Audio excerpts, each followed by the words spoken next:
Dear students, today we are going to start our next chapter, that is agriculture. This is chapter number 4 of geography. Gurpreet, Madhav and Tina were walking through the village where they saw a farmer tilling land. As you know, all the NCERT chapters has been started with the help of stories. So these are the three characters. So you can see in the picture also these three, Gurpreet, Madhav and Tina. What they saw? They saw a farmer tilling the land. Tilling means cultivation of land. What the farmer told them? You can see in the picture, farmer is telling something. So what he told? He told them that he was growing wheat. What he was growing? Wheat. As you know, in the northern part of India, we are growing wheat, and it is the staple diet of Indian people.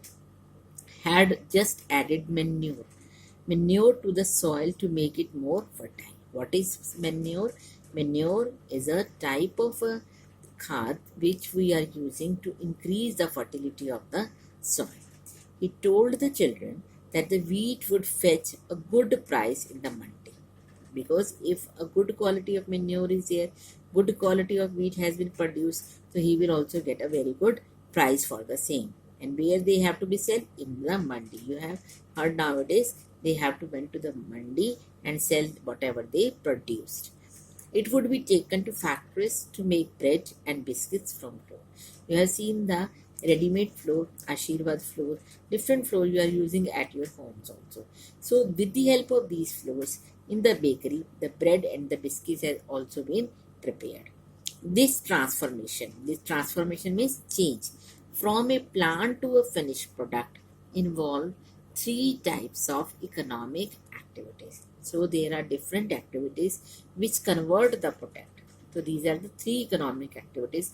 Number one is the primary activities, number two secondary, and number three tertiary activities. So first we are going to be discuss about the primary activities.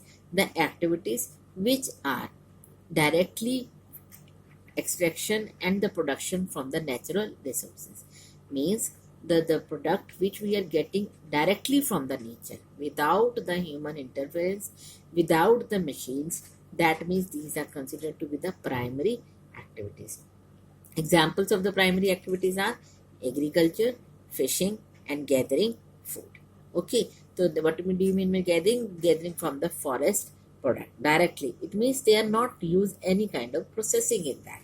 So that is primary activities. Second is secondary activities, in which we have to use some kind of processing. Maybe the machines, maybe the manufacturing units are there. So different things we have to use to convert them. For example, if we want to make a furniture, we need different machines to give them the shape of the bed or the sofa. In the same way, when we are producing from the natural resources to a different product, we are using the processing units, and these processing units have to be considered the secondary activities.